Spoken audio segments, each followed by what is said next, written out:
In our day-to-day living together and the friendships formed in those years, we gained strength to fight for our deepest yearnings. And now, as I take this new step toward motherhood, it seems fitting that we four come together again. So here we sit at this table beneath the tulip tree, Francesca, Setsu, Opal, and I.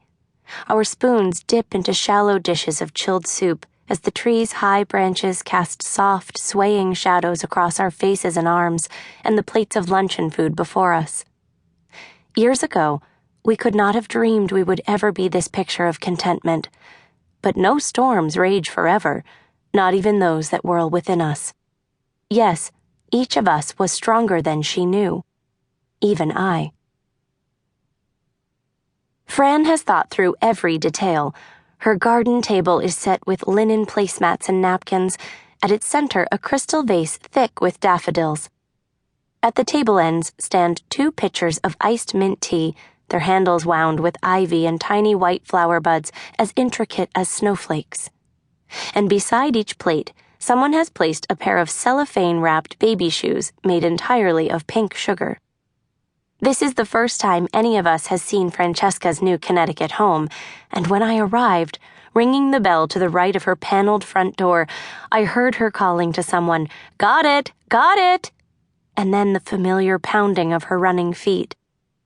"God, it's great to have you here," she said, kissing me, walking me through the house, hanging my spring jacket in her hall closet. As we passed the kitchen, I glimpsed the food to be served, dishes I had seen in magazines, crustless sandwiches rolled like pinwheels, bowls of pastel soup with scrolling loops of cream at their edges, salads of nearly transparent green leaves no larger than rose petals. A trim woman in a starched white blouse stands to the left of the double sink, slicing raw vegetables.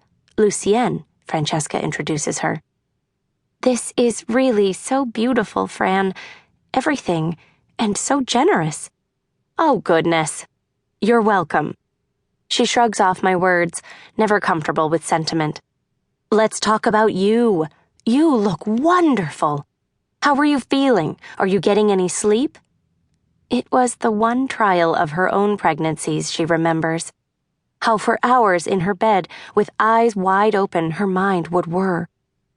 "Sleeping? Yes, but I've never had such vivid dreams," I tell her. As we speak, a dream of the 4 of us from the night before returns to me. We are racing along the shore, kicking up the foaming water.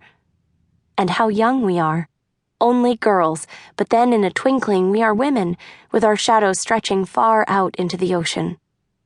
Then we are interrupted by the arrival of Opal, followed soon by Setsu. "I can't believe you're here," Fran says. "You both look terrific. And doesn't Ruth look terrific?" But Setsu and Opal are already embracing me, asking me exactly how many more weeks, exclaiming that I'm radiant.